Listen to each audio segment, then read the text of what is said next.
decirles que deben disculparnos por el pequeño retraso que hubo. Y lo fue por un pequeño problema de coordinación entre la gente que tuvo que bajar hoy a Santa Cruz de la Palma y regresar. Luego, espero que nos disculpen, ¿no? Sin más, entonces comenzamos esta mesa sobre Galdós, nuestro gran Galdós, ¿no? Bien, hemos sufrido, y no explícitamente los canarios, evidentemente, aunque por ahí, como ustedes saben, hemos andado alguna vez, y digo que no hemos sufrido específicamente los canarios, esto que voy a decir, porque la literatura, como ustedes saben, no es de nadie, luego no es de nosotros solos, ¿no? Digo que hemos sufrido alguna vez los canarios algunos, llamemos improperios o negligencias respecto de don Benito Pérez Galdós, ¿no? Por ejemplo, eso de don Benito el Garbancero, que ustedes seguro que han oído, ¿no?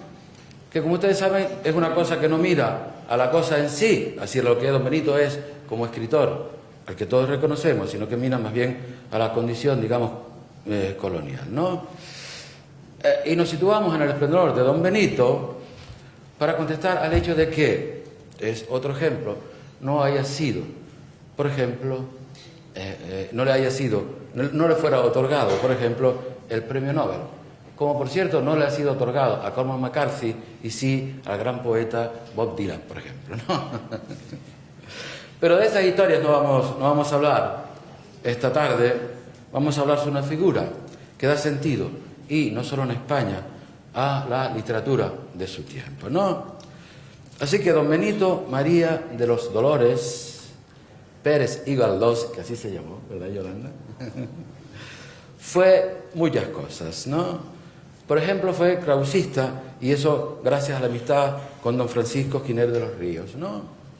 Supo inglés y supo francés, siguiendo la gran tradición canaria del siglo XVIII, que para mí, como ustedes saben, es el momento culmen de la cultura de Canarias, ¿eh?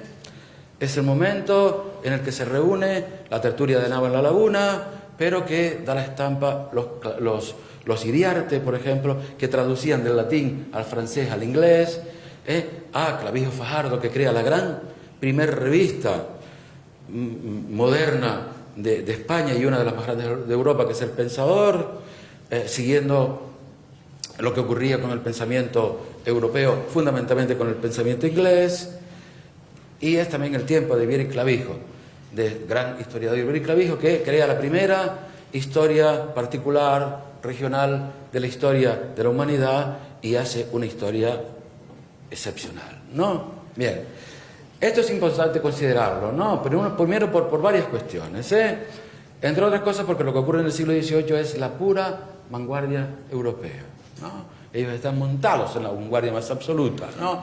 Miran al crisol que es París, la refundación del teatro, de la moda, del pensamiento, de la vida, etcétera, etcétera, etcétera, etcétera. Y, insisto, estos son estos individuos, ¿no? Individuos en los que, como me ha dicho muchas veces mi amiga Yolanda Arencibia, se mira a don Benito Pérez Galdós. Insisto, tanto en pensamiento como en progresía, como en historia, ¿no? Es difícil entender lo que Benito Pérez Galdós piensa en historia para los episodios nacionales o para otras consideraciones históricas de sus novelas sin, por ejemplo, Clavijo y Fajardo. Es gente a la que él... Y una tercera cosa, ¿no? Lo que aporta el siglo XVIII a Canarias y a España es lo políglota, ¿no? Eran grandes investigadores de la lengua, y ellos en sí hablaban varios idiomas, inglés, francés fundamentalmente, aunque latín también, bla, bla, y todo lo demás, ¿no? Luego fueron unos grandes traductores, Los Iriarte, por ejemplo, fueron unos grandísimos traductores, igual que Clavijo y Fajardo, ¿no? Que traduce de inglés, traduce del francés, bla, bla, bla, bla, bla, bla, bla, ¿no? Don Benito está en esa onda, ¿no? Y como ustedes saben, don Benito también es traductor, ¿no? Recuerden ese detalle, ¿no? Saben ustedes que también fue periodista, es decir, se encontró con el mundo desde esa posición de escritura, que es la posición de escritura para dar a entender, para informar, también para comentar, ¿no? Fue también, como ustedes saben, político, un político muy especial, de pocas palabras, por cierto, en la corte, ¿no? No le gustaba hablar en la corte, pero fue político, siempre desde posiciones de izquierda o, para entendernos, de posiciones progresistas, ¿no? Por ejemplo, en 1816, su amistad con Sagasta lo lleva al Partido Liberal, ¿no? Donde fue diputado además por la Guayama o Guayana de Puerto Rico, ¿no? Y en el año 1910 él se enrola en la conjunción republicana socialista en la que estaba Pablo Iglesias, por ejemplo, y fueron diputados los dos, Pablo Iglesias y él, ¿no? Bueno, también tuvo don Benito una pasión, yo incluso podríamos tildarla de desmedida, incluso por encima de otras cosas, incluso de su niñez, por el teatro, Lo intentó en su tiempo y acaso lo consiguió, por lo cual vale la pena citar su gran obra Electra, del año 1901, una obra anticlerical, antirreligiosa, bla, bla, bla, bla, no, pero también realidad, pero también La loca de la casa, pero también la de San Quintín, y la gran experiencia del año 1910, que es Casandra, ¿no? Entonces él hace comedia, hace drama, reinstaura, reequilibra, reajusta posiciones de los clásicos, y hemos visto Electra, Casandra, etcétera, etcétera. Y también fue ciego, como Borges, lo cual quiere decir que probablemente, como el escritor argentino, se dijo alguna vez lo que Borges dijo en su momento, ¿no? La maestría de Dios, que con magnífica ironía, dice Borges, me dio a la vez los libros y la noche, ¿no? Probablemente don Benito también estaba en esa posición, ¿no? Pero, como ustedes saben, lo que cifró el destino de don Benito y su ejemplaridad fue el narrar, el novelar, ¿no?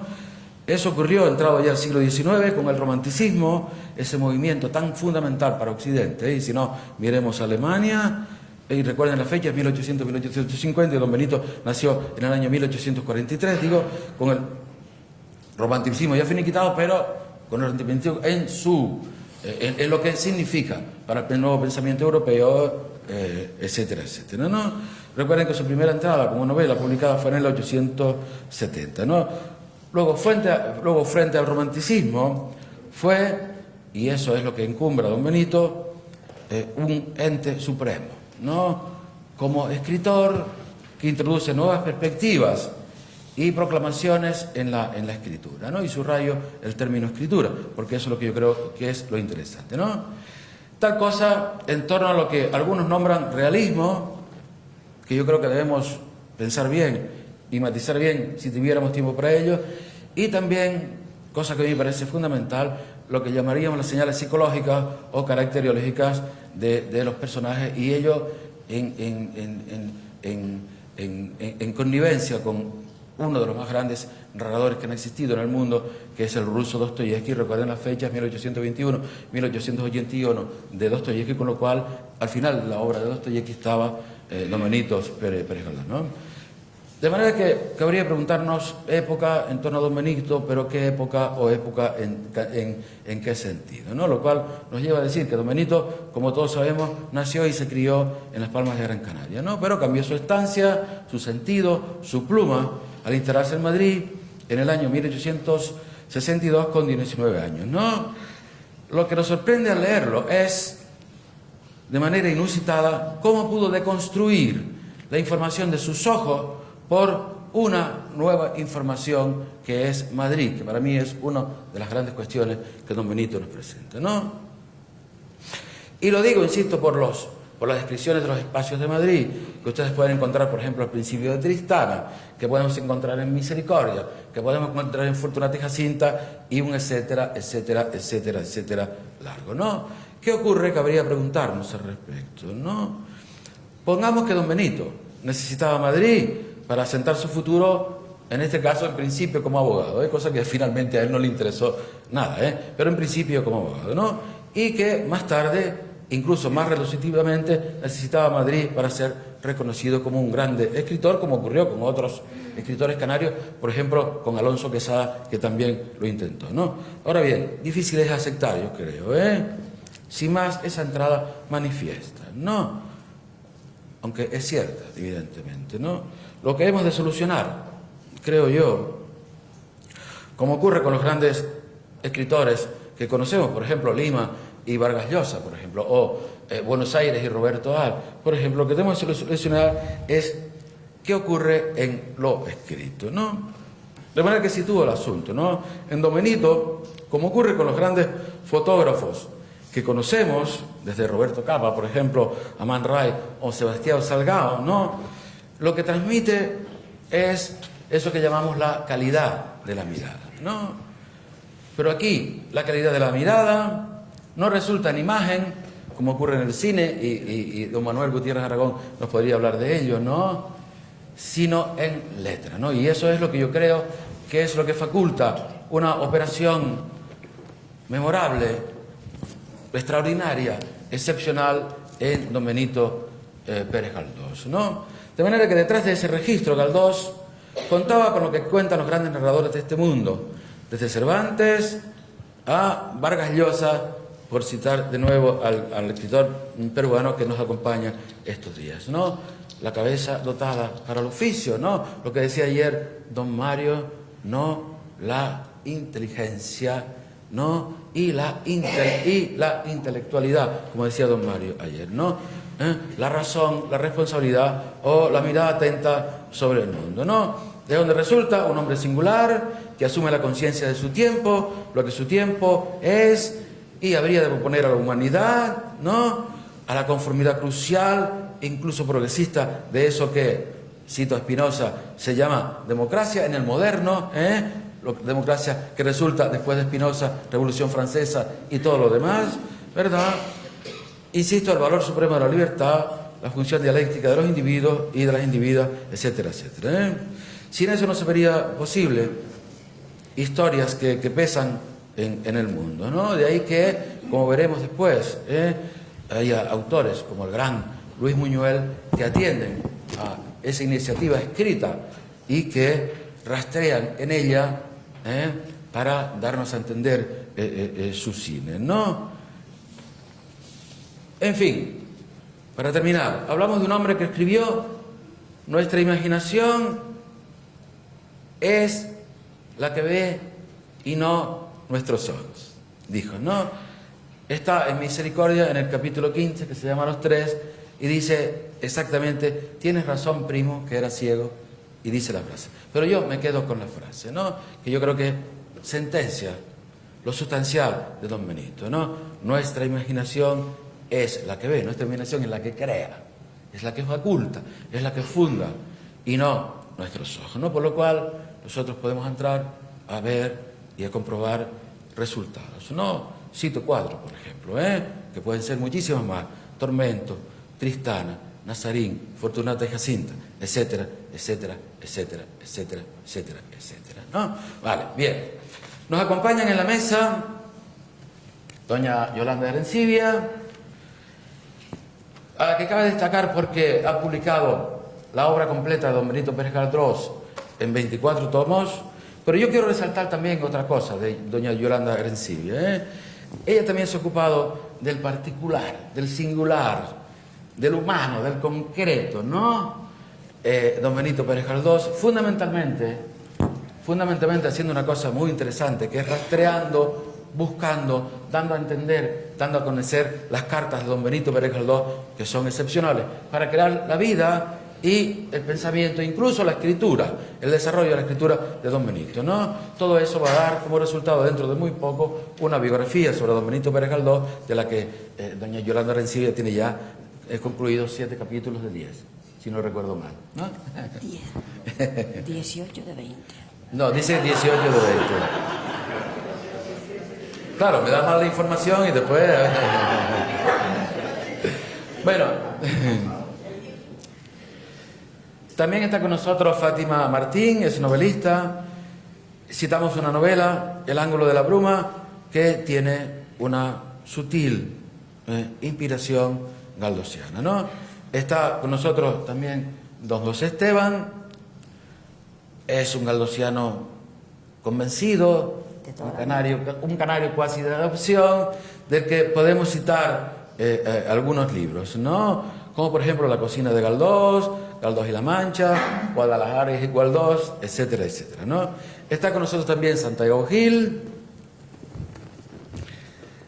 del que citamos, y él va a hablar de esto, de Galdós en la literatura, el gran amor de Galdós, y finalmente don Manuel Gutiérrez Aragón, cineasta español, para mí uno de los cineastas más importantes de España, con 3 o 4 películas que harán historia, sin duda, y serán vistas sin duda a lo largo del tiempo en España, y él va a hablarnos de Galdós desde el punto de vista del cine, es decir, cómo han visto los cineastas a Galdós.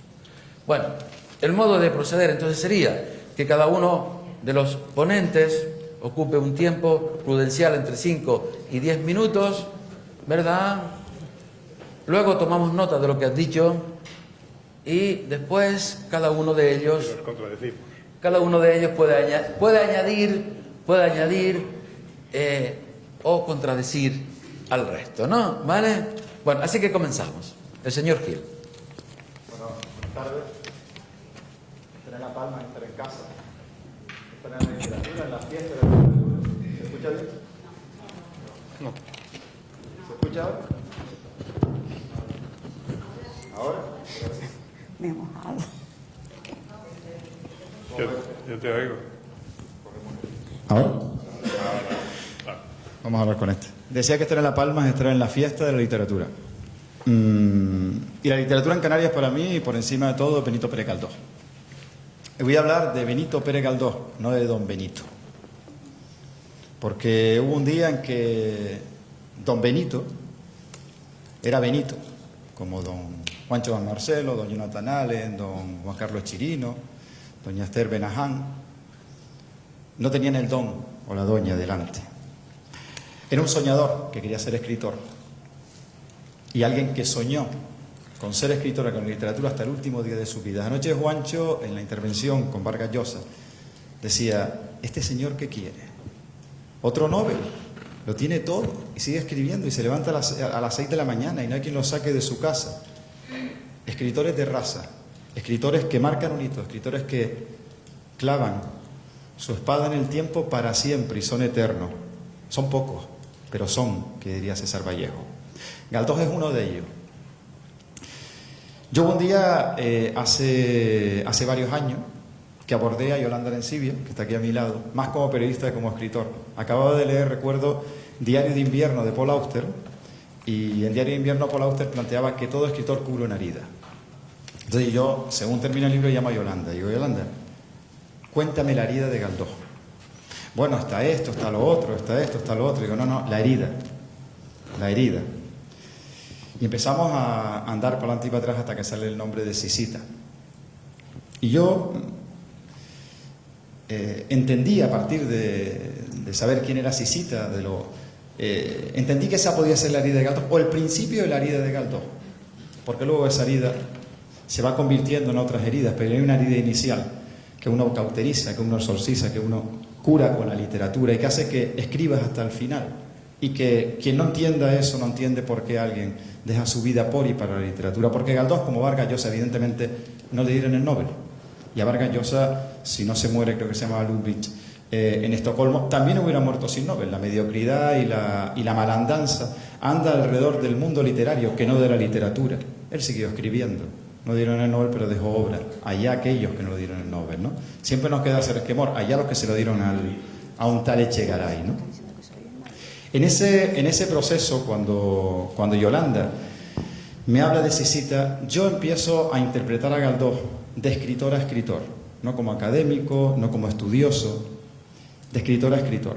Y te planteas, primero que nada te quitas el sombrero, primero que nada uno sabe dónde está Galdós y dónde estás tú.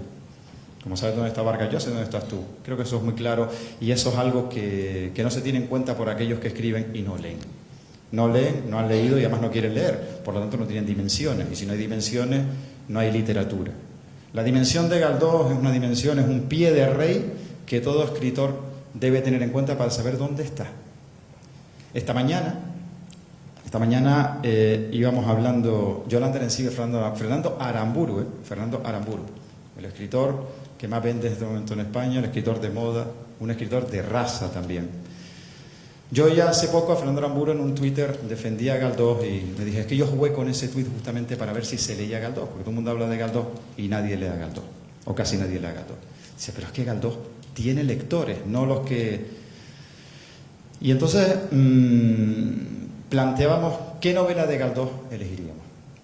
Yo tengo dos, aparte de Fortunato y Jacinta. Y Fernando Aramburu no lo dudó, la desheredada. Yolanda se suma al carro, yo Isidora Rufete es mi personaje. Entonces pactamos la desheredada. Pactamos la desheredada como el primer paso para que lean a Galdós, aquellos que no han leído a Galdós. Porque casi nadie ha leído a Galdós. Hablan de Galdós a todas horas, como dice Juancho, como dice hace poco, con esto del centenario que tenemos a la vuelta de la esquina, todo aquel que aterriza en Gran Canaria, en el aeropuerto, enseguida se declara galdosiano de la noche a la mañana sin haber leído a Galdós. A Galdós hay que leerlo para entenderlo, para comprenderlo y para saber lo que es la literatura. Este Festival de La Palma, lo comentábamos esta mañana en la radio, no solo nos pone en contacto a 500 millones de lectores, de posibles lectores, no solo hace que se rompan las barreras, no solo dentro de unos años, y a medida que vaya este festival consolidado, verán ustedes lo importante que ha sido en la historia de la literatura. Lo decía Mónica Lavín esta mañana, lo decía Hernán Lara, lo hemos hablado con Cueto.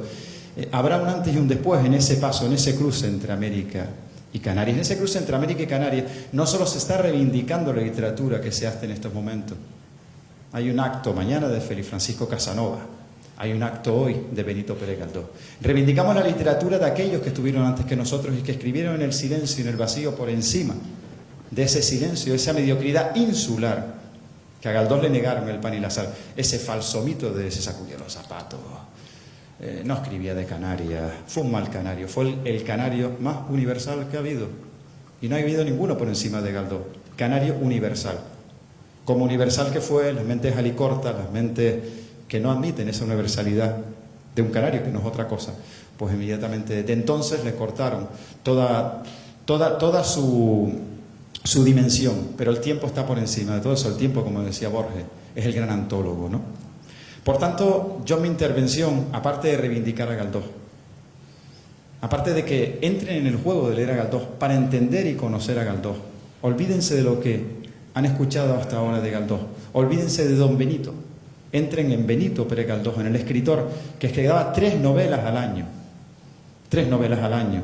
Lo comentó también Marcelo en una presentación que hicimos en Las Palmas del gran amor de Galdós. Galdós en estos momentos, mientras estamos nosotros aquí, como decía él, es una conversación en Harvard, en Lima, en República Dominicana o en la Complutense. Yo recuerdo perfectamente cuando estudiaba periodismo en Madrid, el orgullo que uno sentía cuando entraba al departamento de literatura, y lo que te encontrabas un retrato inmenso de Benito Pérez Galdós.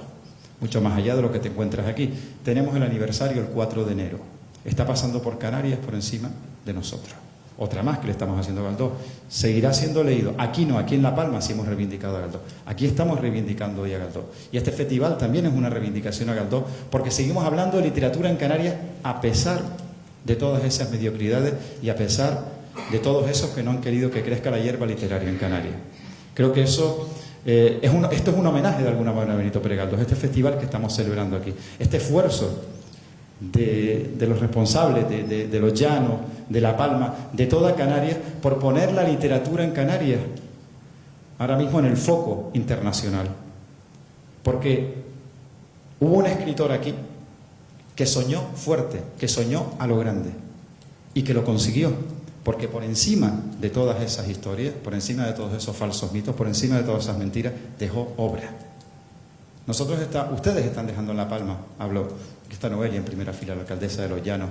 Quienes están apostando por este festival están dejando obra, están dejando testimonio, que con el tiempo es lo que vale. No vale la palabrería, vale la obra, vale lo que uno haga.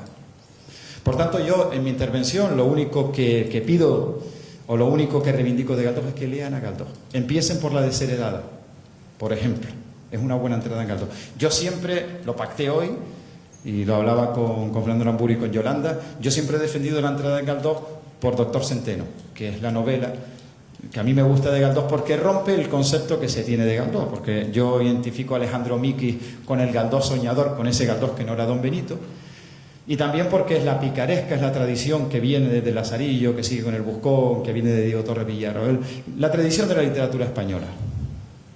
Y Galdós además tiene algo en el mundo que vivimos. Primero, está todo escrito en Galdós. En los episodios está todo lo que está pasando en Cataluña, todo lo que está pasando en España, está todo escrito. Solo hay que ir a buscarlo. Y después lo hablábamos hoy también.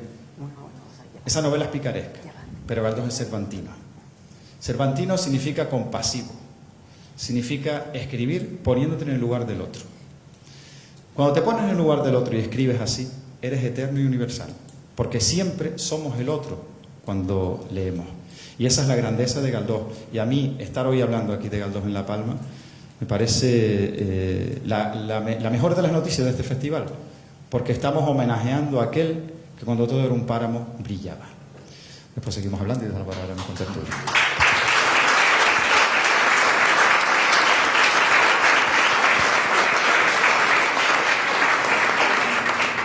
Doña Fátima Martín.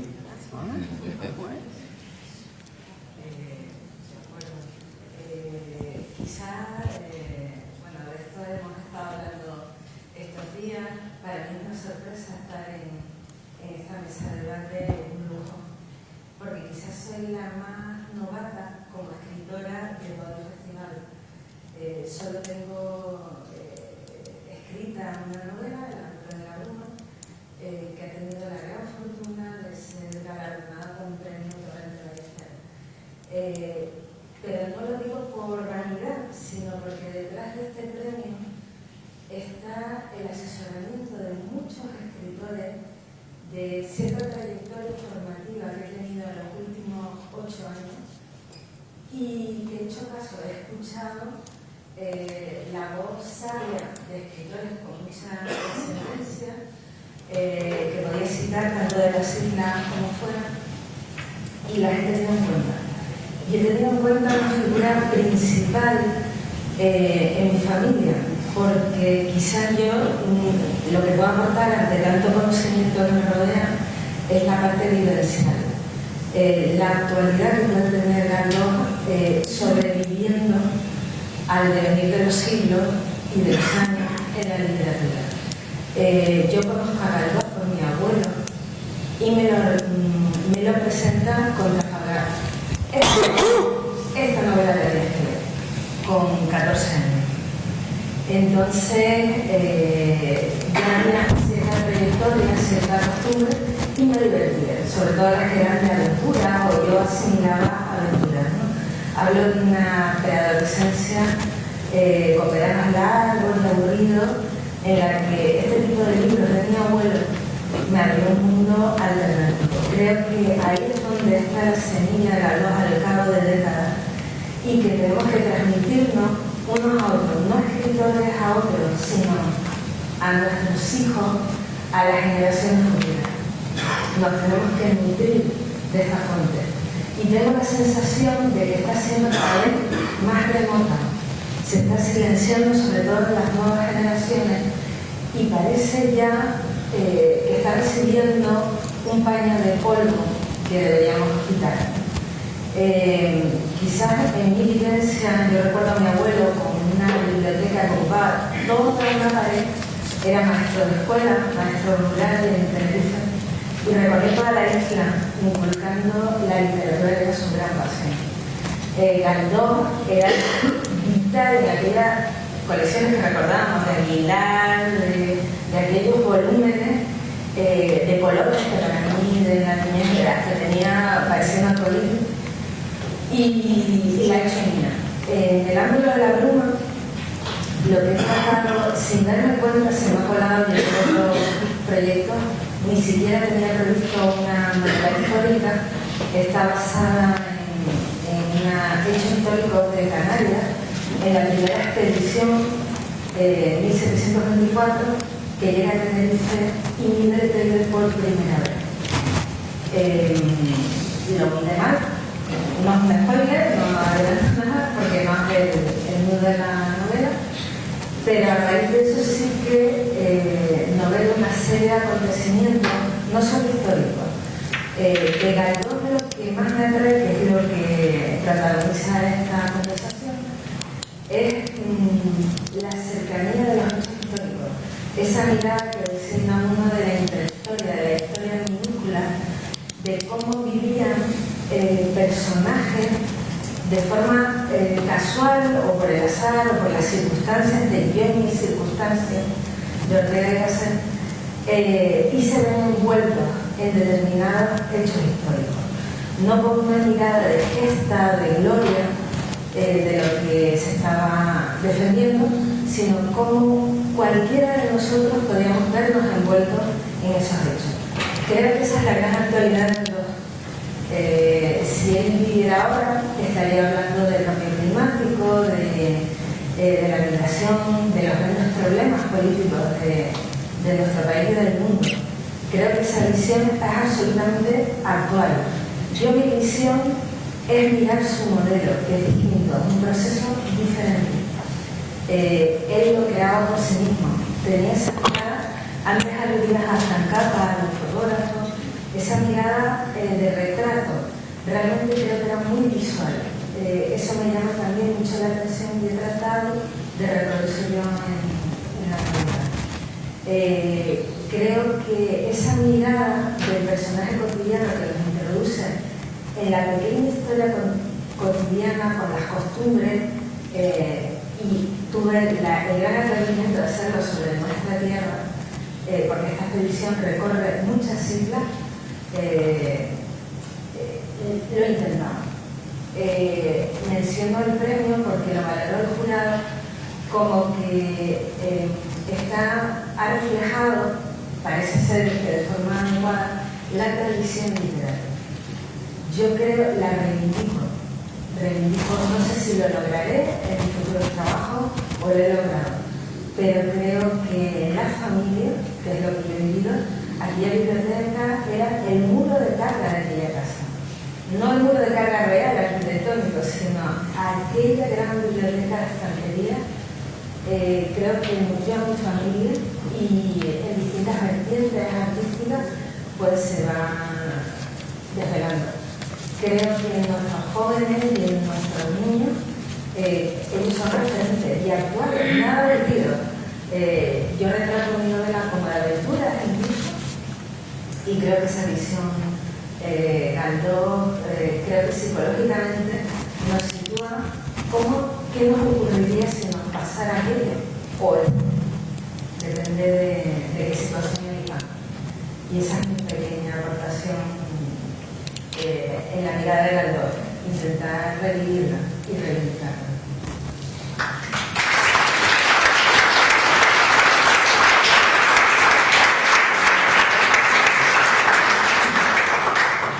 Don Manuel Gutiérrez. Bien, pues muchas gracias, moderador. Primero voy a dar las gracias por estar aquí, por haberme invitado y por estar con ustedes y por poder aportar si no mi visión de Galdós, por lo menos las cosas que han influido en los cineastas por parte de Galdós. Que, fíjense ustedes que la postura de los cineastas españoles con Galdós es muy parecida a los cambios de moda de la lectura en España respecto a Galdós.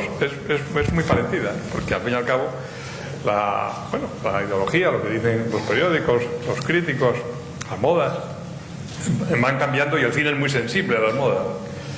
Y para no hablar de todo, Galdós ha sido, yo creo, estaba contando antes el número de películas, que es incalculable, yo creo que ha sido el más adaptado al cine. Casi siempre parecidas novelas, La desheredada con distintos nombres, El abuelo, cambiando a veces el nombre de los títulos de las novelas de Galdós. No digo las de Buñuel, Nazarín, Viridiana y Tristana, porque Buñuel, que era listísimo, no tomaba las novelas más conocidas, sino las menos conocidas, para que luego no le dijeran, sí, pero esto no es Galdós. Bueno, entonces, pero Fortunata ha tenido la fortuna de ser por lo menos 3 veces llevada, 2 al cine y 1 a la, muy bien, por cierto, a una serie de televisión, pero así muchas películas que vuelven, ¿no? Como Marianela, con distintos nombres. Bueno, esto tiene un secreto. Que no me importa revelarles a ustedes, porque como ya no estoy en el cine, no me importa que me lo confíen. Es que voy a utilizar a Buñuel, ¿no? Como desvelador del secreto. Ustedes saben muy bien sobre todo vosotros que estáis aquí, que la generación del 27 se hizo un poco contra Galdós, ¿no? Porque, bueno, era una generación que estaba por las vanguardias y, naturalmente, los escritores como Valle Inclán o Baroja pues tenían que reivindicarse a costa del anterior, ¿no?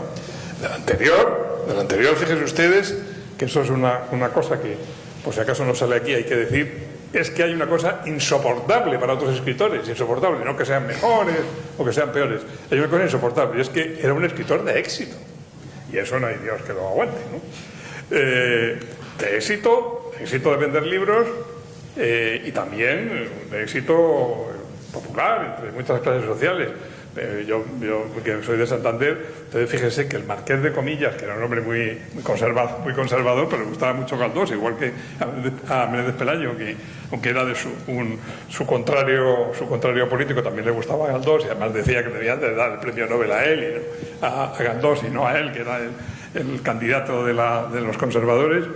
Entonces fíjense que Galdós, que tenía una casa en Santander, por donde paseamos ahora mucho cuando vamos a la universidad de verano, era una casa ya desaparecida, y por allí el naviero, el Marqués de Comillas, hizo que cuando pasaban los barcos sonara la sirena.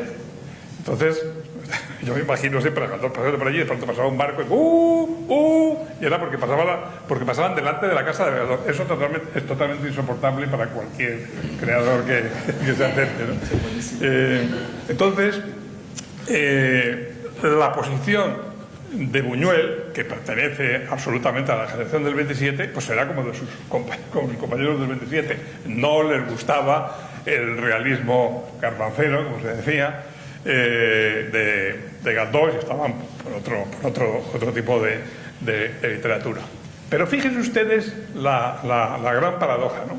Buñuel, que es el hombre que hace Perro Andaluz, que es el epítome de las vanguardias más rompedoras, junto con Dalí. L'Âge d'Or, sobre todo, la Edad de Oro, sobre todo, ¿no? Sí, pues la Edad de Oro, yo creo que todavía es indigerible, ¿no?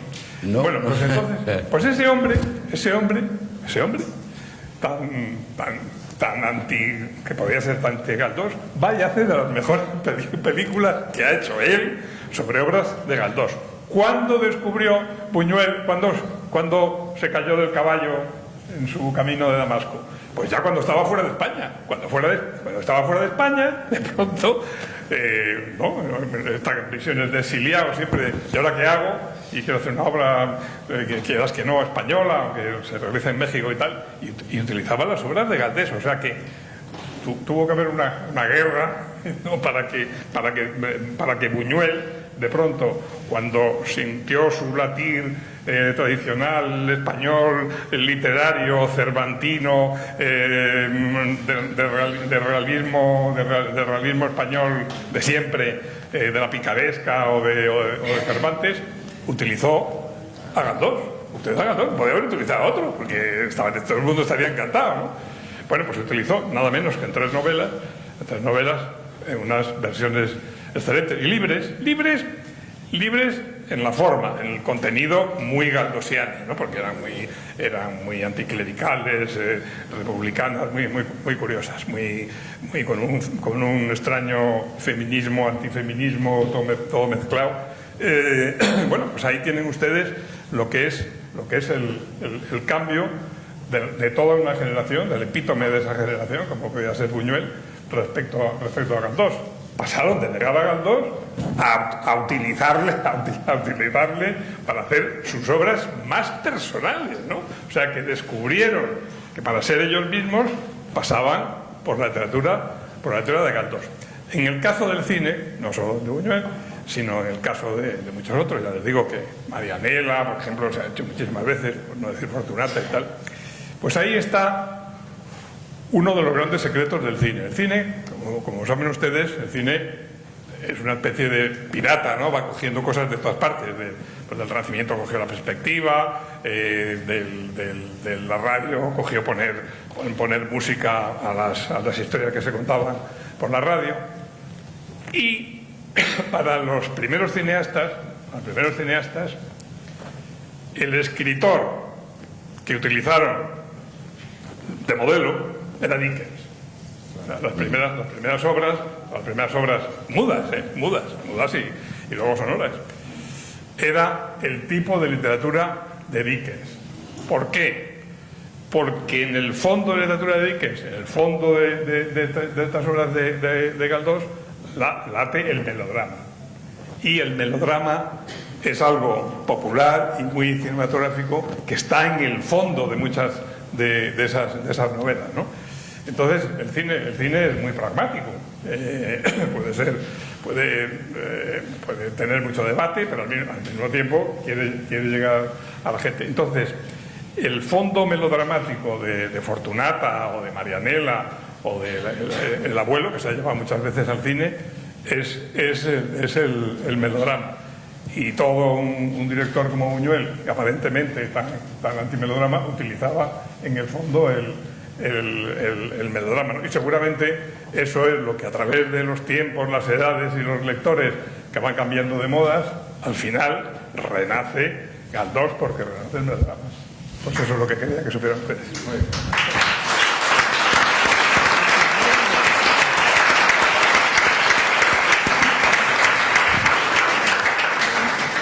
Don José Esteban. Bueno, buenas tardes. Muchas gracias por esperarme, porque he llegado tarde. Y como no sé por dónde empezar, voy a continuar con lo que ha terminado Manolo. Yo una vez llegué a México y me encontré con Buñuel. Yo me quedé absolutamente emocionado, pero Buñuel no me hizo ni puto caso. Yo le sonreía, no sabía qué hacer para que Buñuel se fijara en mí, pero no lo conseguí. Pero pasó el tiempo y alguien le dijo, pues Pepe Esteban sabe mucho de Galdós y mucho de Ramón Gómez de la Serna. Dijo, no me jodáis, ¿de verdad? Y le deja escapar y me escribió una carta diciendo que volviera a México para el viaje para hablar de Galdós y de Gómez de la Serna, porque nadie en México sabía quién era ninguno de los dos. Bueno, así empezó mi amistad con Galdós. Y como iba a hablar de muchas cosas, voy a seguir con la acción del 27 y Galdós. La acción del 27, como he dicho, Manolo creció antigaldosiana. Mi creación también. Es decir, yo empecé siendo paroquiano y terminé siendo galdosiano. En eso me parezco a toda la gente del 27. Fueron antigaldosianos y murieron todos rindiendo culto a Galdós. Empecemos, no sé, por Antonio Espina, por ejemplo, que allá en el 23 escribe un artículo furibundo en la revista Occidente, el primer número, contra Galdós. Empecemos por Bergamín, que termina adorando a Galdós, que empieza diciendo Galdós de muerto. Empecemos por mi amigo fascista Jiménez Caballero, que también empezó escribiendo contra Galdós. ¿Cómo termina todo esto?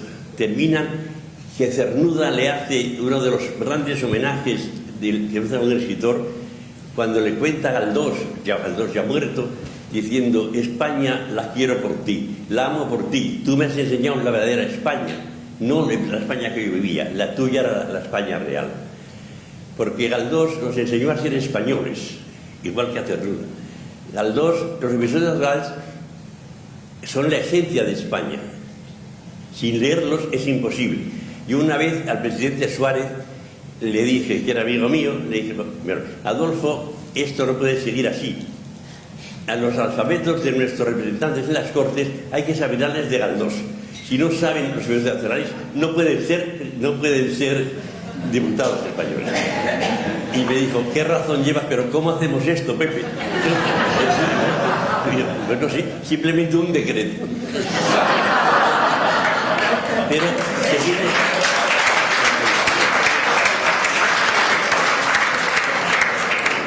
seguimos sin hacerlo. No sabe ningún diputado quién era Galdós, no han leído los episodios de Galdós, pero yo sigo pensando que en la próxima legislatura voy a conseguir que si no saben los episodios de Galdós, no van a ser diputados, se lo aseguro. Bien, pero todos que empiezan de galdosianos terminan galdosianos. Porque Galdós es lo más grande que ha dado España. Una de las cosas más grandes de España ha sido Galdós. Yo, que soy muy galdosiano, hoy celebro con mis amigos y con ustedes el triunfo de Galdós. del año 50 y tantos, 60 y tantos, que yo empecé a leer a Galdós y lo fui por mi cuenta, ¿no? En mi casa había unos libros nacionales maravillosos que conservo con la bandera republicana, lo cual es una joya para mí. Bueno, y allí me dice galdosiano, me dice, bueno, empecé por Trafalgar, bueno, y nadie era galdosiano, es decir, nadie sabía quién era Galdós. Yo llegué a estudiar Derecho y nadie sabía quién era Galdós. Y luego ya me encontré con Ricardo Bullón, me encontré con Luis Armengol, me fui encontrando con Aurorita Albornoz, que también sabía quién era Galdós, y ahí empezó mi lucha, pues yo me he pegado por Galdós. Sí, cuando decía que Galdós era una mierda, el Café Gijón, pero hemos triunfado. Galdós hoy se ha convertido en un símbolo de España, ¿no? Es decir, estamos a 100 años de su muerte y Galdós no es lo que era hace 50 años. Hoy nadie se atreve a meterse con Galdós, aunque no lo quieran. Enemigos de Galdós, que quiero decir aquí, era por ejemplo Juan Benet. Y Juan Benet no había ido a Galdós, yo te voy a examinar de Galdós, a ver. Preguntaba quién era Araceli y no lo sabía. Digo, vaya usted. Y no sé qué decir más, estoy tan contento de estar aquí ya.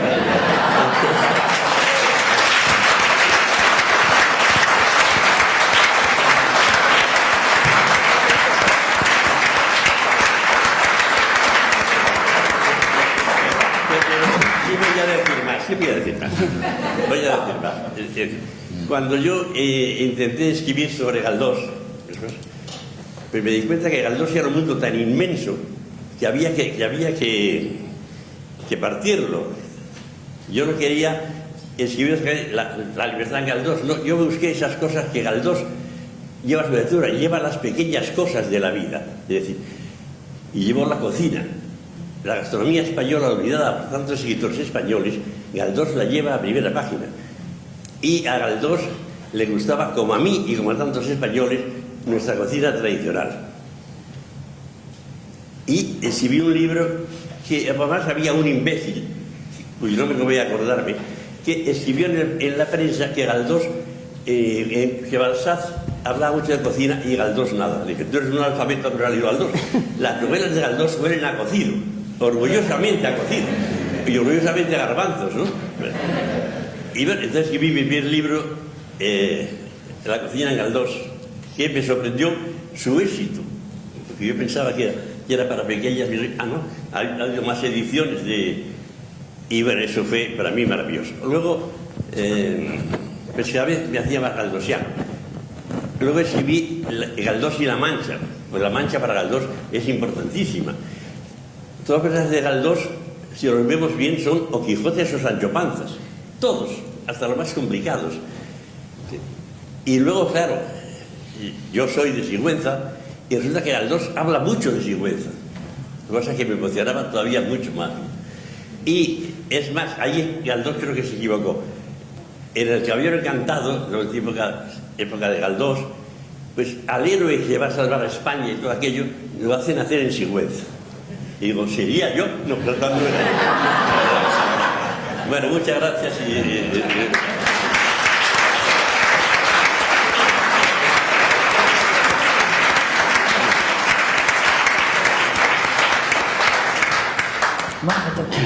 Por último, doña Yolanda Arencibia. No, me quedan 2 minutos. ¿Por qué? No. Me quedan 2. Bueno, no importa. No, yo voy a empezar... No. Aquí el tiempo lo pongo yo. O sea que tienes 10 por lo menos. Bueno, no importa. Voy a empezar cuando terminó.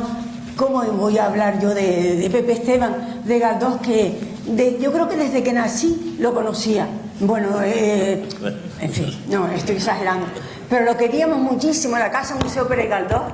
Hablábamos de cuando escribiste el libro de la cocina, con Alfonso Armas, en aquella Casa Museo pequeñita. Entonces Pepe Esteban ya era el Pepe Esteban que estamos viendo aquí hoy. Y él dijo antes una cosa, que estamos celebrando a Galdós, y creo que estamos celebrando a Galdós. Creo que ya nadie se puede meter con Galdós, ni los políticos, porque además vende políticamente. Ninguno se atreve a decir que es antigaldosiano. Todos son galdosianos ahora, bueno, furibundos además. Bien, Y quitando esto, miren, Galdós es un genio, como nacen de vez en cuando, afortunadamente por ahí, como otros muchos, ¿no? Pero como nacen como un genio que acabó naciendo en Las Palmas de Gran Canaria. Cuando aquello era, bueno, yo creo, y es una opinión mía que defiendo, que no se entiende a Galdós si no se entiende que era canario y que salió de Gran Canaria. Si no se entiende que vivió una infancia en una ciudad pequeñita, levítica, llena de curas y de miedos y de pecados, que luego también estaba llena de ingleses,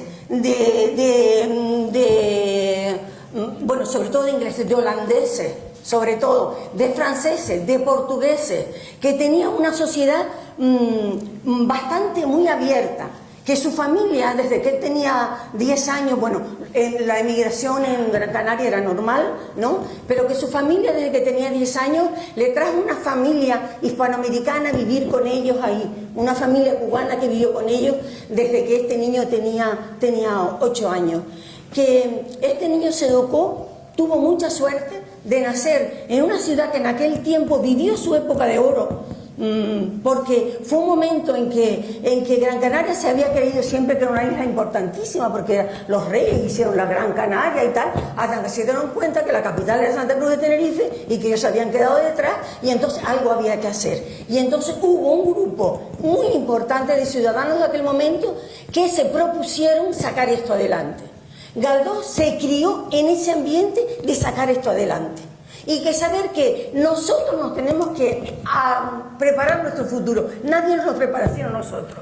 Y la sociedad civil creó el Colegio de San Agustín, por ejemplo, pagándolo del bolsillo de los profesores que daban clase en el colegio, porque no había instituto de enseñanza media para que pudieran hacer su bachillerato. Y fueron los profesores, la élite, la gente que sabía de aquella sociedad, que era muy culta, porque además tenía gran afición a la música, al teatro, a las artes, a la pintura, y que aquel niño se crió allí, mamó todo eso. Mamó la tradición de Viera y Clavijo en la Sociedad Económica de Amigos del País, y la educación y la ilustración canaria, que fue importantísima, y que sobre todo Viera y Clavijo y los de la Sociedad Económica las llevaron a Gran Canaria de una manera bastante potente, bastante fuerte, y todo eso fueron los profesores que él tuvo en ese Colegio de San Agustín.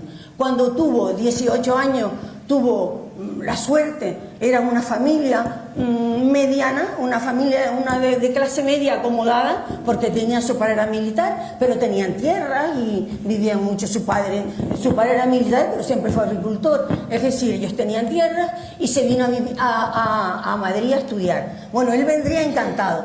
Lo hizo su madre, porque no quería que se casara, que siguiera con una novia que tenía, eso es verdad, pero fue encantado. Si la madre no lo hubiera mandado, él se hubiera ido. Llegó a Madrid y abrió los ojos a aquel mundo, y lo primero que hizo es, bueno, ir a la universidad, relacionarse. Se hizo krausista, Giner de los Ríos. Él se metió en el Ateneo de Madrid desde que llegó a recibir. Y lo primero que hizo fue empezarse a formar. Fue a París al 4º año de estar en Madrid, y luego fue otra vez al 6º año de estar en Madrid.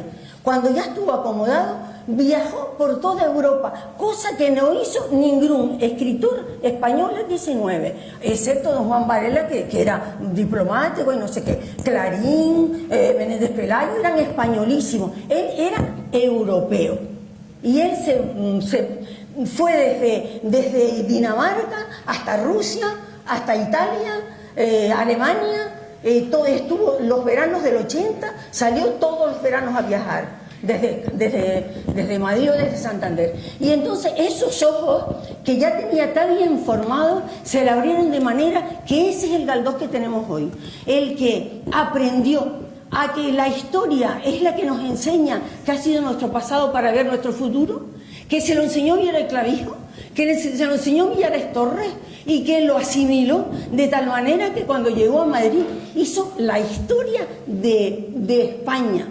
Los canarios habían hecho la historia de Canarias. Ellos hicieron ese modelo de historia para saber quiénes somos, pero lo hizo de la historia de España con los episodios nacionales.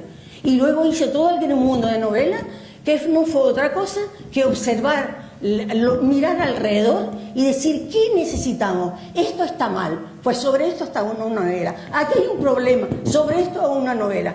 Aquí pasa esto, aquí sobre esto hago una novela.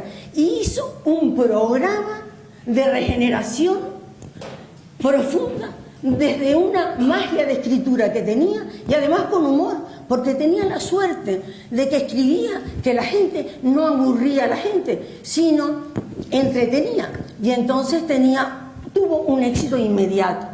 Valle Inclán, por ejemplo, Baroja siempre fue amigo suyo, pero Valle Inclán o Unamuno, por ejemplo, que llegaron luego a hablar muy mal de él, fueron de los que le escribieron desde que tenían ellos, Unamuno y Valle Inclán, 18 y 20 años, mire por favor, búsqueme un tal, y siempre los ayudó don Benito.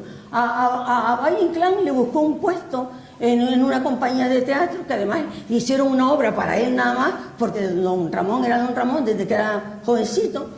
Y bueno, y además le dio a hacer, lo saben ustedes, le dio a hacer la versión para el teatro de Doña Perfecta, se la dio, perdón, de Marianela. De Marianela, se la dio a Valle para que la hiciera. Valle no la hizo, lo entretuvo y no la hizo, pero bueno, lo acabaron haciendo los hermanos Quintero. Bien, pero Galdós confió muchísimo en ellos, solo que ellos luego se vieron que el padre supera al hijo de alguna manera, o que quisiera matar a mi padre, pero resulta que mi padre es más importante que yo, o lo leen muchísimo más que a mí, y entonces fue lo que pasó después que murió Galdós. Es decir, Galdós hay que verlo en su totalidad, porque él, esa ilustración que aprendió en las islas, que es llevar la cultura para la mejora de la sociedad, lo tuvo él en toda su novela. Él dijo una vez, no he escrito ni una sola línea sin tener sentido, sin hacerla para algo. Nunca fue un preciosista, no saben ustedes, sino fue un hombre de su tiempo que siempre escribió para algo, para que leyéramos aquello y viéramos de la historia de Fortunata, de la historia de Tristana, de la historia del pobre Felipín Centeno, o de la historia de Alejandro Miquis, lo malo y lo bueno que tiene aquello para aprender y para hacer otra cosa. Y ese es el Galdós que estamos viendo ahora y que por fin estamos comprendiendo ahora. Porque es fácil empezar a leer a Galdós y decir, ay, bueno, muy entretenido y llego al final, pero no te enteras. Tienes que ver lo que está detrás de lo que parece que está delante. Y bueno, Galdós es eterno. Nunca se cansa uno de leerlo y cada vez que lo lee, como los grandes clásicos, le encuentra una cosa nueva. Aprende uno cada vez que lo toma en sus manos. Yo que he tenido la suerte de habérmelo leído muchísimas veces, creo que me lo sé muy bien. Yo cada vez que lo leo me encuentro una cosa que no había visto primero. Y yo cada vez que leo el final de Marianela me echa a llorar y me da rabia. Es verdad, es así. Es decir, esto es Galdós. Y Galdós no va a morir. Ni en este centenario ni en el otro. Nosotros sí, pero él no. Nada más.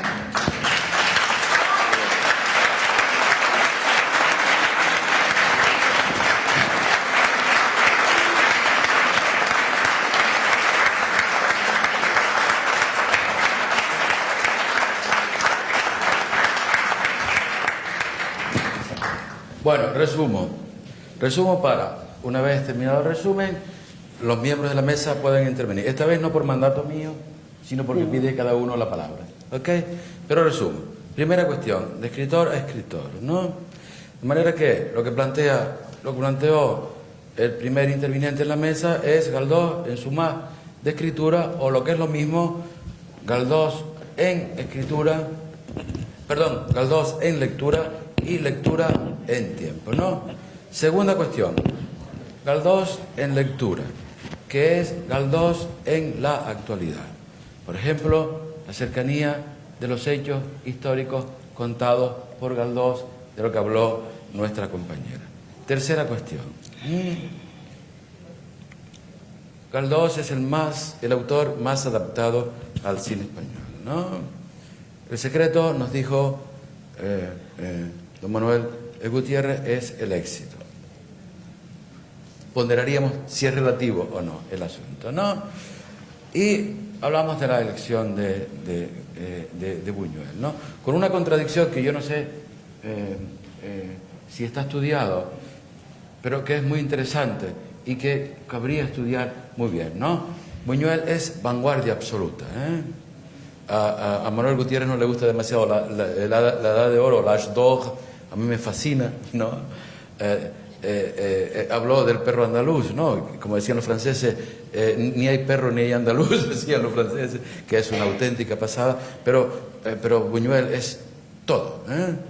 Desde el cine que hizo en Francia, al cine que hizo en México, y el cine del regreso de Buñuel a Europa es absoluta vanguardia, ¿eh? Absoluta vanguardia, ¿eh? Por ejemplo, El discreto encanto de la burguesía es absoluta vanguardia, ¿no? Y para mí es uno de los grandes cineastas. Bueno, la cuestión que plantea y que merece estudio es eso, ¿no? Galdós es vanguardia. Galdós como vanguardia tendría que rechazar Buñuel es vanguardia. Buñuel como vanguardia tendría que rechazar a Galdós, y sin embargo no es así, y hace lo que Manolo hizo, 3 películas sensacionales sobre Galdós, entre ellas la película mexicana Nazarín, que para mí es uno de los grandes monumentos del cine, ¿no? Bien. Cuarta cuestión, 27 contra Galdós, pero 27 que redescubre a Galdós y se convierte en galdosiano, ¿no? La cuestión a plantear sería si eso ocurre porque Galdós es España, ¿no? O si el 27 tenía, por tanto, perdida España y necesita recuperar España, ¿no? Cosa interesante, ¿no? De manera que por esa relación que vimos, hay una cuestión impepinable que planteaba Pepe Esteban y que yo comparto, ¿no? Hay que conocer Galdós, ¿no? Y hay que conocer Galdós por una razón sobre todas las razones, ¿no? Porque asistimos, y es cierto, estoy también de acuerdo con Pepe Esteban, asistimos al triunfo de Galdós, ¿no? Esa es la cuestión. Y la última cuestión, ¿no? Por un lado, Galdós y Canarias, cosa que a mí me parece también, como le parece a Yolanda, muy interesante, ¿no? Es decir, Galdós en Canarias, pero también tenemos que plantear lo que planteaba Yolanda, ¿no? Galdós en qué Canarias, ¿no? Estamos hablando de la Canarias multinacional, cosa fundamental para Galdós, por el 18, del que hablamos ya varias veces aquí, ¿eh? ¿Qué significa esa Canarias en 18? No, fíjense que los canarios del 18 son el más de Canarias, es decir, Canarias como principio, gestor de eso que se ha llamado y se llama la cultura de frontera, ¿no? Que estaría representado en Hispanoamérica frente a España, por ejemplo, el modernismo, o en Norteamérica frente a Inglaterra, por ejemplo, el modernismo también norteamericano, o que significan autores norteamericanos como Faulkner, por ejemplo, o como otros norteamericanos frente a los poetas y narradores tradicionales del centro, ¿no? Es decir, vanguardia de construcción, o lo que ocurrió en Canarias con la vanguardia, ¿no? No Madrid, París directamente, o el 18, no Madrid, o la gran polémica del 18 con, pues, yo qué sé, las fábulas de Iriarte contra las fábulas del tradicionalista, ¿no? O el 16 con Cairasco de Figueroa, ¿no? El Renacimiento no es España, ni muchísimo menos, que es una auténtica porquería. El Renacimiento es Italia, y en italiano luego voy allí, ¿no? Y no voy a traducir el Orlando Furioso, que todo el mundo traduce, y Ariosto, sino voy a traducir la Jerusalén Libertada y da estampa una de las traducciones más memorables que se han hecho en el mundo, que es la Jerusalén Libertada. Bien, esa es la cuestión, ¿no? Me acuerdo. Pero, inevitablemente, caso de Galdós, Canarias, Madrid, y con todo lo que hemos señalado ya con esta cosa. Bien, es verdad que para formarse, cosa fundamental, eso es importantísimo, fundamental, ¿no? Y Galdós en Madrid sienta la espita de lo que es Galdós en progresía, ¿no? En progresía. Conocer Europa porque es europeo, ¿no? De manera que en su regreso y en la restauración Galdós, la regeneración, ¿no? Y por último, escribir para algo. Bueno, tienen la palabra los de la mesa, me la tienen que pedir y yo se la concedo amablemente. A ver. A ver. No, yo brindo por el triunfo de Galdós, que creo que el titular como periodista quedaría el profesor Redón, y seguiría aquello que él decía en portugués así, ¿no? Por doquiera que el hombre va, lleva su novela consigo. Eso es lo que sabe escribir su novela, aquello que decía que brindo por el triunfo de Galdós, sería el titular que le daría a esta mesa. Recordaría Fordón de Jacinta al principio, por doquiera que el hombre va, lleva la novela consigo, eso es Galdós. Hay una frase en el Pilar Nuevo, ¿no? Yolanda me corrige, algo así como: todo es navegar, la vida es una eterna lucha, arte y valor para no ahogarse. Eso va a Galdós, arte y valor. Bueno, por alguien quiere preguntarle. Las señoritas delante. Las señoras delante, las señoras primero. No, pero... ¿No habías pedido la palabra? Venga, habla. Bueno, ahora yo quería decirles, bueno, no hemos dicho, decir, de lo que es Galdós. Es decir, Galdós dramaturgo. Es decir, Galdós fue el mejor dramaturgo de su tiempo. Es decir, cosas que la gente se olvida o no sabe o lo ignoran, ¿no? Bueno, al lado de Benavente, que era un señorito madrileño con chistecitos, llegaba Galdós con sus dramas, con sus tragedias maravillosas y tal y cual. Galdós escribió una obra, creo que la última de teatro, pienso yo, no sé si lo sabe la profesora, que era Santa Juana de Castilla. Hace una maravillosa interpretación en defensa de los comuneros, ¿no? que realmente es absolutamente emocionante. Yo todavía no he conseguido que alguien estrene en teatro, vuelva a reestrenar Santa Juana de Castilla, porque es realmente una obra absolutamente maravillosa. Bueno, hay una cosa que evidentemente, ¿te quita la palabra? Sí, no, que va. No, te toque. Es que hay una cosa que yo pienso que es importante en el Galdós dramaturgo, que late también en las novelas, ¿no? Porque las novelas de Galdós son muy dramáticas, están muy bien construidas desde el punto de vista de los cambios, de las sorpresas. Hay que ver que los escritores del 19, también doña Emilia Pardo Bazán, eran guionistas en potencia. Yo una vez me encargaron hacer una adaptación de Los Pasos de Joan, me daba una pereza tremenda, como hacer cualquier adaptación. Y cuando puse el atril para ir haciendo la adaptación, vi que aquella señora había estudiado en todos los talleres de guión que ahora se dan, ¿no? Sin que hubieran existido. O sea, que esto de la sorpresa, de que cuando están el chico y la chica en la ventana, en el mejor momento, pasa algo y se interrumpe. Bueno, pues esos secretos que son de los guionistas y que se pagan muy bien los talleres, Benito Pérez Galdós o Emilia Pardo Bazán lo tenía.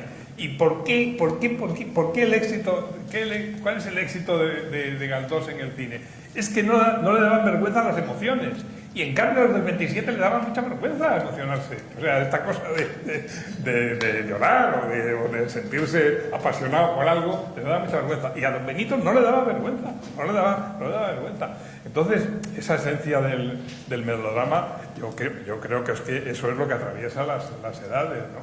Y yo pienso que es que, aparte de la crítica que recibió durísima en su tiempo, nunca se pasó de moda, y además, como tiene una obra tan extensa, cuando no te gusta una cosa te gusta la otra, y cuando no, por ejemplo, los episodios tú los puedes coger al azar y siempre parecen un relato de una guerra moderna, ¿no? O sea que lo cuenta muy bien, ¿no? Pero vamos, aparte de todo, yo pienso que eran escritores con una gran técnica. O sea, detrás de aquellas emociones y detrás de todo aquello, había una gran técnica que ahora en el cine y en las series se estudia y se paga por ello. Pero ellos poseían una gran técnica que utilizaban, aunque no se notara mucho. Tú, venga. Bueno, yo del teatro te tenía que decir, él tiene una afición innata al teatro desde jovencito. En Las Palmas había un teatro, y se hacía mucho teatro en las familias. Don Benito escribió una obra en Las Palmas y la estrenó antes de salir de Las Palmas. Se la estrenaron en una casa de Vegueta que se llamaba Quien mal hace, bien no espere. Era una obra la escribió con Quien mal hace, bien no espere, bien no espere, de un padre terrible y una niña y esa cosa, muy del Siglo de Oro, porque tiene una formación clásica inmensa, una formación clásica, Siglo de Oro todo. Y él siempre tuvo una vocación enorme por el teatro. Él siempre dice que llegó a Madrid, intentó, pero no pudo. Pero cuando entró en el teatro, él empezó con la novela dialogada y luego entró en el teatro, ya no volvió a hacer nunca novela entera. Si la hacía, era novela a medio dialogada y media novela relatada, narrada, porque o hizo teatro o hizo novela dialogada. El teatro además era una plataforma directa, mucho más que la novela, que la leían o no la leían. Él quería una lección se ganaba más dinero. y se ganaba mucho dinero, Siempre necesitaba dinero. y se ganó muchísimo, se ganaba más dinero.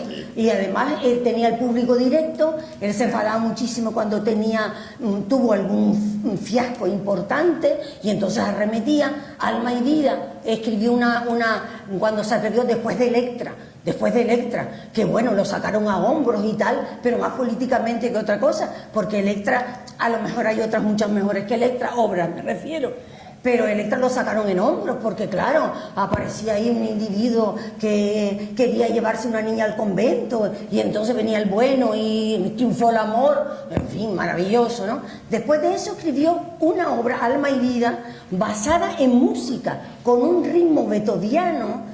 Y además escribió ahí, dice él, porque lo dice en una carta, los únicos versos líricos que escribió en su vida, para Alma y vida. Y llevó sobre todo el ritmo de la música. Se buscó una música autóctona del sitio de Castilla, donde estaba el gran caudillo. Y porque él era un gran músico, sabía muchísima música. Tocaba el armonio, aprendió, hizo crítica musical, lo primero que hizo al llegar a Madrid con 18 años, porque sabía mucho de música, que había aprendido en Las Palmas, que había mucha educación musical. Y hizo le dio tanto fastidio que nadie, el público ni le gustó ni le dejó de gustar. Pero él se quedó tan decepcionado que escribió el mejor texto de teatro que hay, que si ustedes léanselo por favor, el prólogo Alma y vida. Escribió un prólogo y editó el guión con el prólogo de Alma y vida, que es una lección de teatro y que es magnífico el prólogo ese. Y explicó por qué hay que ir al símbolo para decir la verdad. ¿Por qué no hay que decirla directamente? Mira, Galdós, el realista, pongámosle comillas, sino que había que ir al símbolo, había que ir a la imagen bella, que es lo que quiso hacer con la duquesa Laura, que languidece con España, que se está muriendo, que la están dejando morir porque le están quitando todos los dineros de sus tierras, y viene un labrador del pueblo fuerte que la quiere revivir, pero ya no llega a tiempo, se muere la duquesa Laura. Es que eso, si no ven eso, es que no entienden de nada. Y entonces hace es un texto precioso, el prólogo de Alma y vida, porque Galdós no tiene muchos textos teóricos, tiene pocos textos teóricos, pero los que tiene vale la pena leerlos. Y ese prólogo es muy interesante. No es el primero que escribe de teatro, escribió también en el prólogo a realidad, bueno, pero ese es muy interesante. Y quería decir por el asunto del teatro, y algo era, bueno, Buñuel, perdona.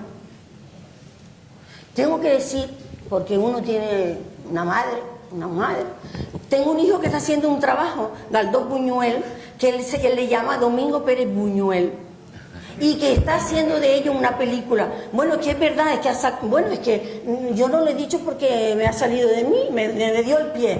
O sea, me dio el pie. Y entonces dice, él ha investigado mucho la relación Buñuel-Galdós, y él dice, Buñuel dijo directamente que si alguien le ha influido a él en su cine ha sido Galdós.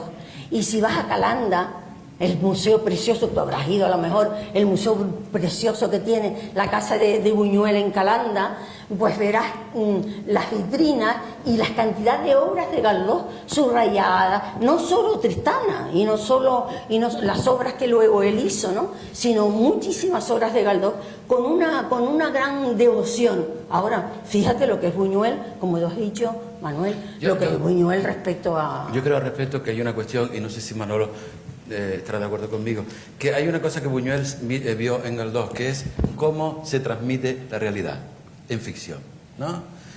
Es lo que pasa con las Surdes, por ejemplo, ¿no? Es una mentira absoluta lo que Buñuel monta en las Surdes, absoluta, y sin embargo pasa por un documental. Es decir, Buñuel lo que plantea en las Surdes es cómo transmitir el real. ¿Y cómo transmite Buñuel el real? En ficción. Y eso es Galdós, claro. Y es lógico, ¿no?, que Buñuel encuentre en Galdós el modo, claro. ¿Qué pasa? ¿Cuánto Claro. tiempo tardó en reconocerlo, eh? Bueno, tardó, pero lo consiguió. Porque ¿qué pasa con Nazarín? Esto, ¿no? Sí. Buñuel era un anticlerical como Galdós, pero Galdós representa en Nazarín no tanto la anticlericalidad, sino el resultado de la búsqueda en religión, ¿no? Claro, ¿qué es el modo de decir? Sí. Claro. ¿Qué hace Buñuel? Encuentra justo la ficción que ampara ese registro, ¿no? Y construye la película que construyó, que es extraordinaria, ¿no? O, por ejemplo, en Tristana, lo que hace en Tristana, ¿no? La chica, el viejo, y qué hacer, ¿no? También en realidad, ¿no? Por ejemplo, hay una película de Buñuel, me parece que fue, no creo que es El discreto canto de la burguesía, en la que hay un chico enamorado de una señora vieja, ¿no? ¿Te acuerdas, no? Una señora mayor, ¿no? Y entonces hay un momento de la película en que hay una toma de la señora vieja que es el cuerpo cambiado por una chica joven, claro, ¿no? O sea, ¿cómo transmitir el efecto en real mintiendo, ¿no? E insisto, yo creo que eso es lo que, Pero Domingo, lo que descubre en Buñuel. Quizá Galdós, y soy muy breve, además tengo que hablar Fátima. Hay El público podía... un detalle, y hablo de detalle. Dos cosas voy a decir sobre de Galdós. Galdós era un hombre muy silencioso y muy observador. Y Galdós, adelantándose a lo que Nabokov nos enseñó a los escritores, que es escribir el detalle, que lo importante son los detalles, Galdós observaba y encontraba el detalle. Eso es lo que los cineastas encuentran luego, lo que estaba diciendo Manuel hace un rato.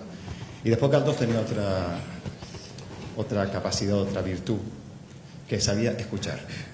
Y era alguien que sabía escuchar las voces de la calle. Galdós salía todas las mañanas, 1 o 2 horas por Madrid, a escuchar. Solo a escuchar. Y luego era capaz de llevar eso a su novela. Por eso lo que decía Yolanda, los escritores, casi todos, huimos de los diálogos, porque es el pie de rey donde caemos habitualmente. Es un lenguaje cinematográfico, es un lenguaje del teatro. Galdós dominó esa pose de la calle porque supo escuchar y porque supo mirar. Creo que esas son las dos facultades de Galdós. Y después la tercera, un gran trabajador. Porque Galdós solo se consigue, como decía él, escribiendo como un galeote.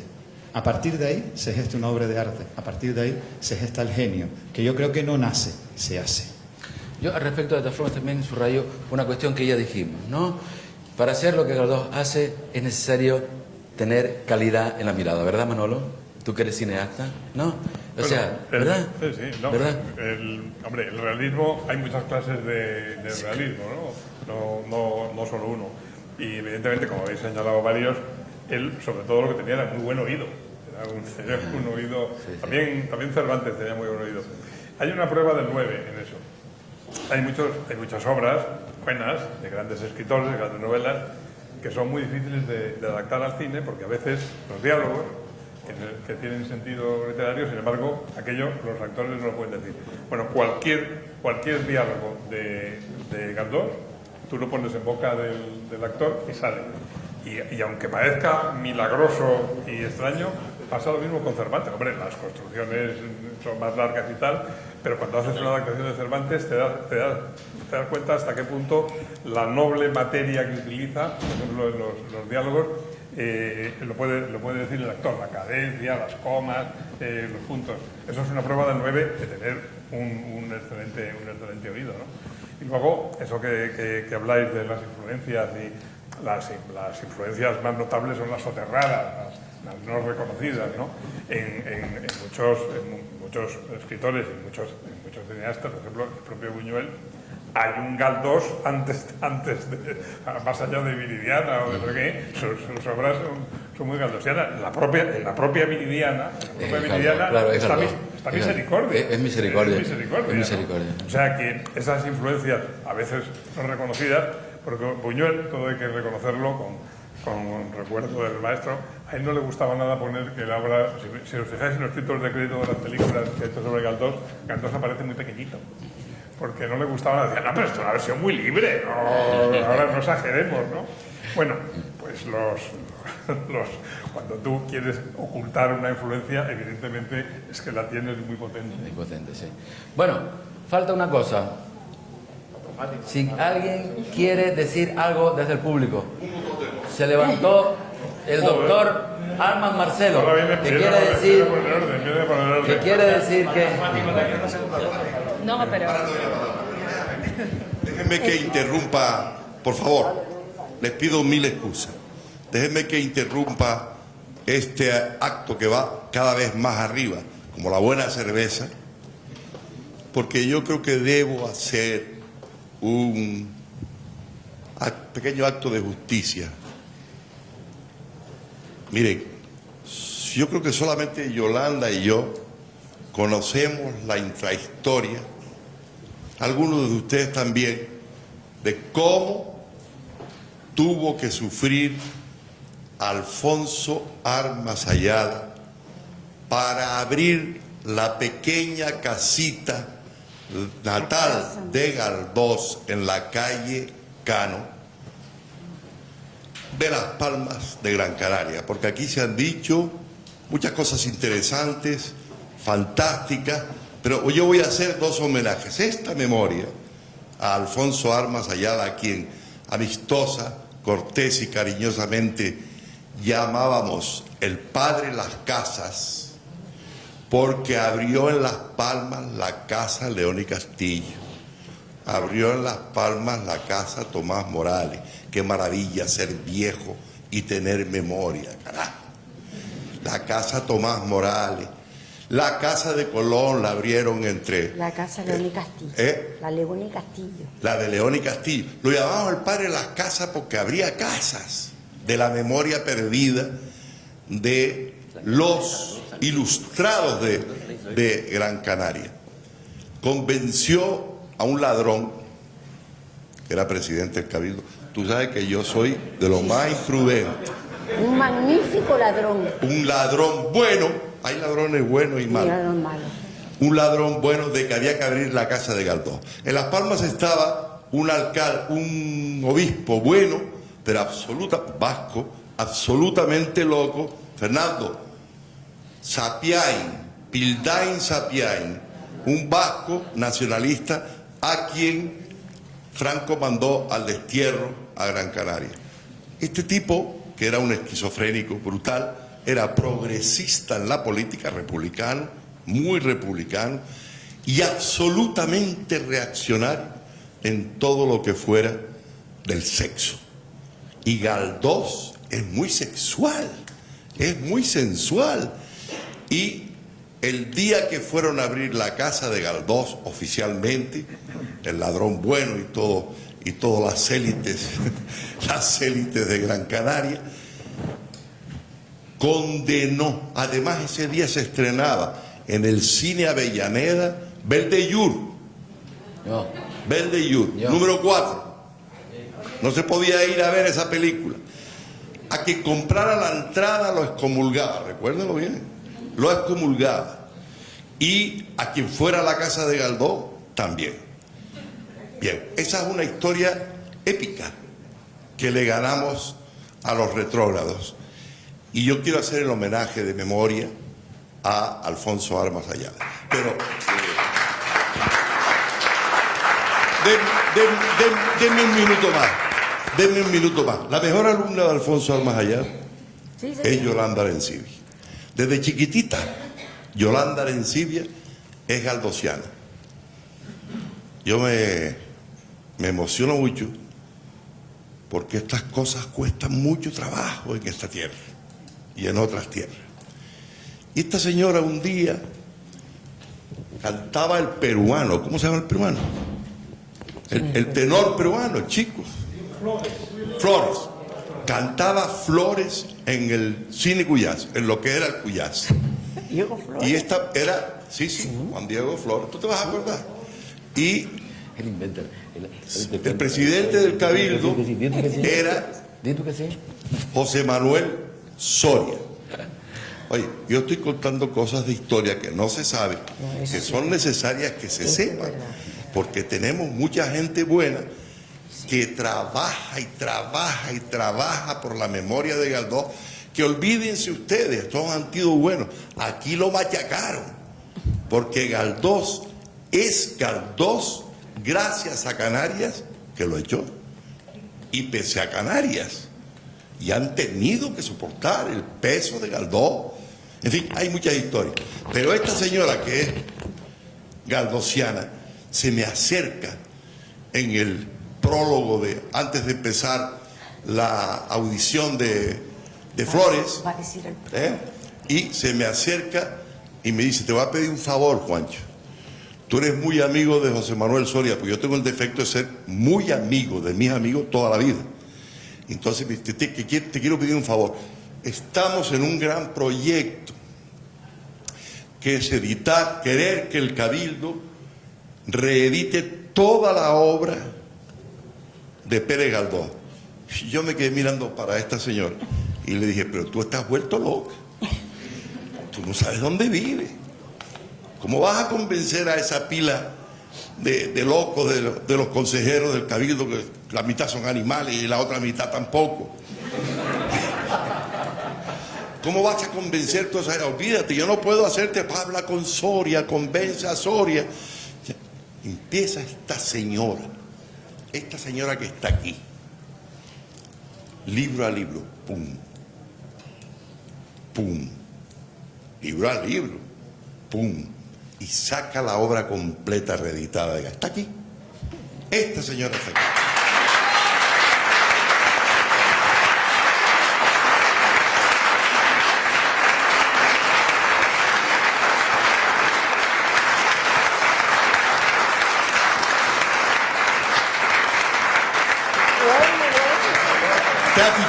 ¿Te has fijado? Yo no he pedido un aplauso, pero la gente es inteligente. ¡Viva la gente! ¡Viva la Palma! ¡Viva la Palma!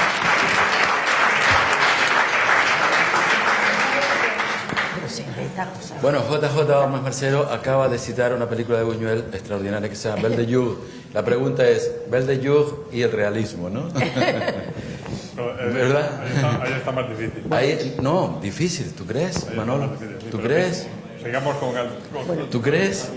¿Tú crees? Esos sujetos en conflicto erótico. Habría que ver. Bueno, señora. Déjame decir una cosa a Juancho. ¿Por qué? Porque sí, porque quiero. Mira, Juancho.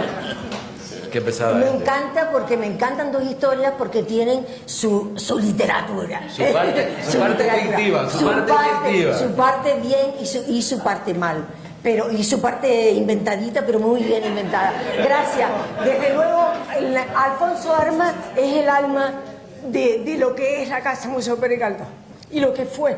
Y hubo unas personas que lucharon mucho en aquel tiempo.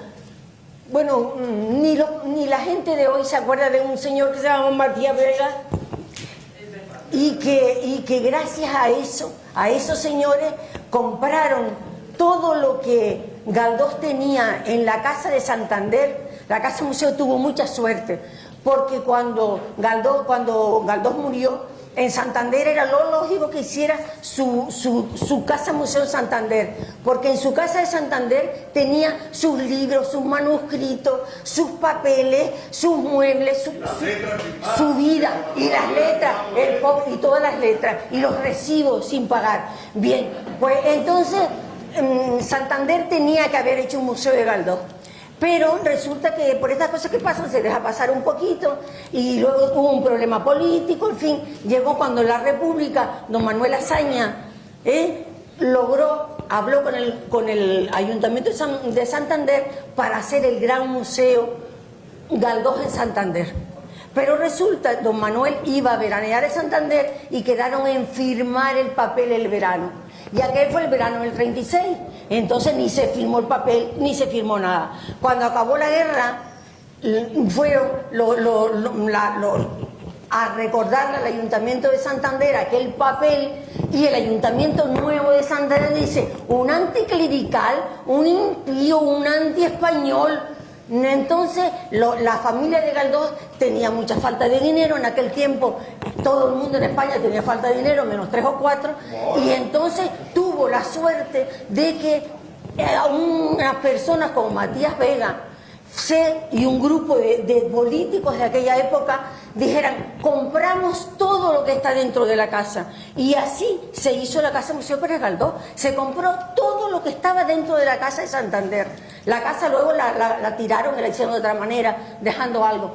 Pero la verdad es que eso es lo que tiene Las Palmas, el Museo de Las Palmas. El comedor, el dormitorio, en fin. Eso es lo que tiene, y muchos de los papeles y muchos de los manuscritos, porque luego llegó eso bastante esquilmado a Las Palmas. Y todavía, señoras y señores, hay algún baúl sin abrir. Bueno, falta una cosa para terminar. Si tiene alguien del público alguna curiosidad. Yo quiero decir una cosa. Yo creo que estamos en La Palma y a mí me gustaría recordar igual que Juancho ha hecho armas, que no era, me decían el otro día, que no era de tu familia, que era otro arma. Era mejor. A mí me gustaría recordar era del hierro. Aproximadamente a un palmero que como se le vida claro. vio la vida.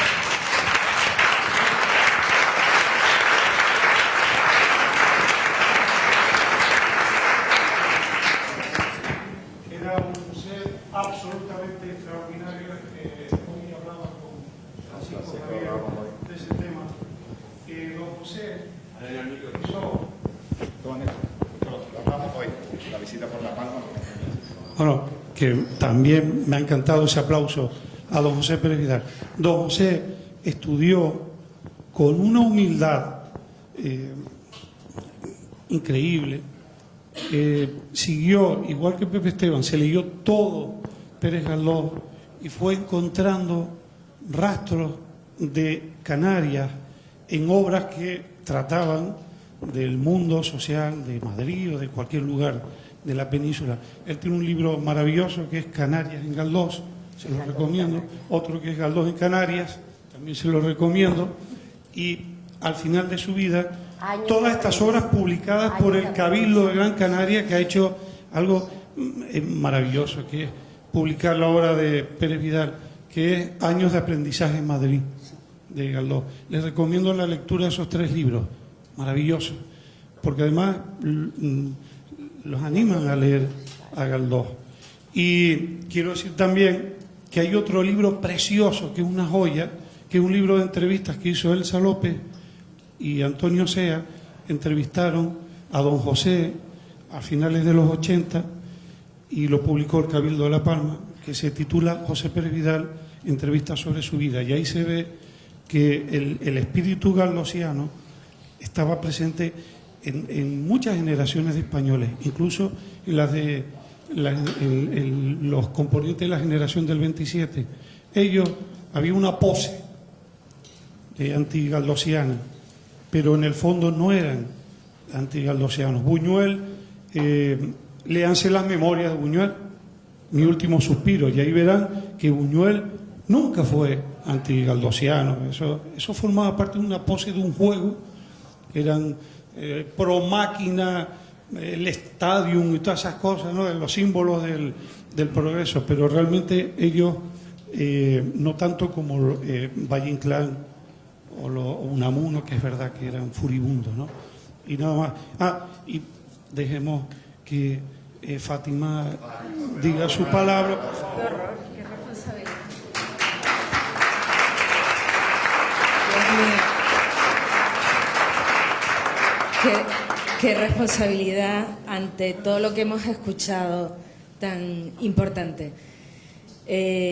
Como periodista, y lo he hablado con Santiago Gil, Galdós fue periodista, fue cronista de su época y por ello observó. Yo quiero imitarlo, quiero observar, escuchar. Y él recorrió Madrid, incluso hasta acompañado con la policía, creo que he leído alguna anécdota, para entrar en determinados tugurios peligrosos, haciéndose pasar por un inspector o algo por el estilo, para observar cómo era esa realidad. Luego la ha transmitido. Es verdad, ese símbolo, ese arquetipo, para que nosotros pensemos, porque creo que un escritor hace preguntas, no da las respuestas. Las respuestas tienen que reflexionarlas los lectores, recibirlas, y creo que sin Galdós no entenderíamos lo que somos ahora. Y con esto. Bueno.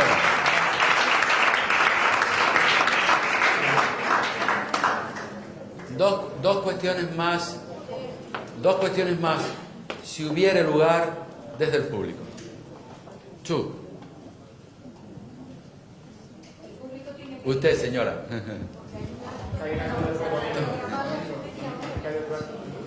No, ya. No, tranquilo, cuando termine. Bueno, me obligan a ponerme de pie. Buenas tardes. Dos y nos vamos.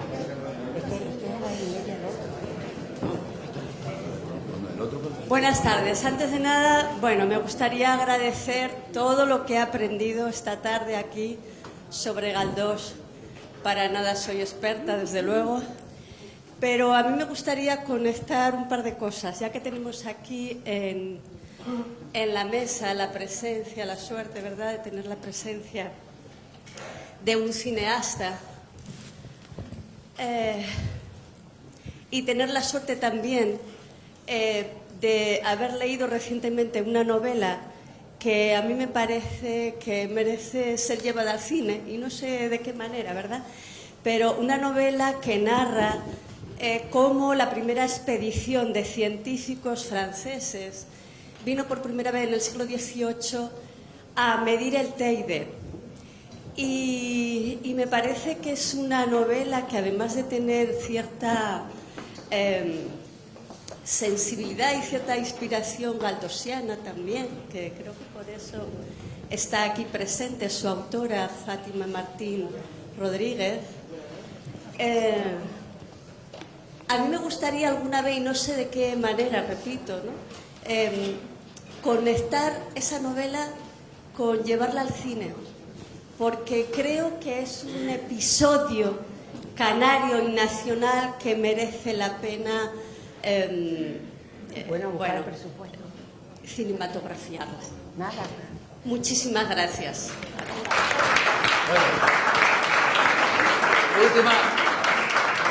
Una última cuestión, si hubiera lugar.